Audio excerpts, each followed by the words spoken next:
the influential leader of the Liberal Democrats in the House of Lords, claimed he previously backed calls for reform and reiterated that they could only revise legislation. He said, "House of Lords has never been elected. We tried when in government as the Liberal Democrats to get it elected, and people like Jacob Rees-Mogg and David Davis thwarted us. Rather ironic that they now grumble that we are not elected. The truth is we are not thwarting anything. The House of Lords is not the deciding chamber. The House of Commons decides what happens to legislation at the end of the day. We disagree with elements of this bill. We have sent them back to the Commons, and the Commons has got to reconsider them. If at the end of the day they decide to reject them all, they will be rejected." During the same interview, Lord Newby was left utterly stunned when he was told that Brexit was the least of his problems, because momentum is growing for another referendum that would abolish the House of Lords entirely.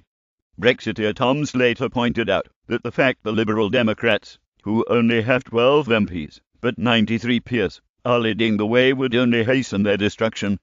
Lord Newby, speaking on Sky News, said, "We have influence and we are unelected. We would like to make the House of Lords elected. There are two options. If you do not like what you have got now." Parliament. Sky News. Brexit News.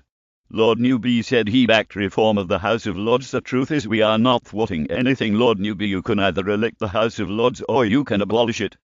As long as it is part of the Constitution, we are not going to just roll away because some people do not like the decisions we take. We are going to do what we believe is right, because that is why we are in the House of Lords in the first place." Mr. Slater angrily responded, "This is incredible. You are saying you want the House of Lords to be reformed and perhaps even abolished, but while it is here you will use it to do things that you want, that the public does not. I think the fact that the Liberal Democrats are one of the political parties fronting this revolt in the Lords is pretty fantastic, from my perspective, because the Liberal Democrats have 12 MPs and 93 peers. The idea you are scrutinizing legislation. You are not. You are second-guessing the verdict that was given by the British people to leave the single market, the customs union, and leave the European Union. The more you carry on like this, it is not just bad news for Brexit or Theresa May or Jeremy Corbyn. It is bad news for yourselves, because there is a petition going up calling for the House of Lords to be abolished entirely. I dare say, if that referendum does happen, and I hope it does, it is going to deliver a result that you will not like as well as the European referendum result that you are currently trying to thwart.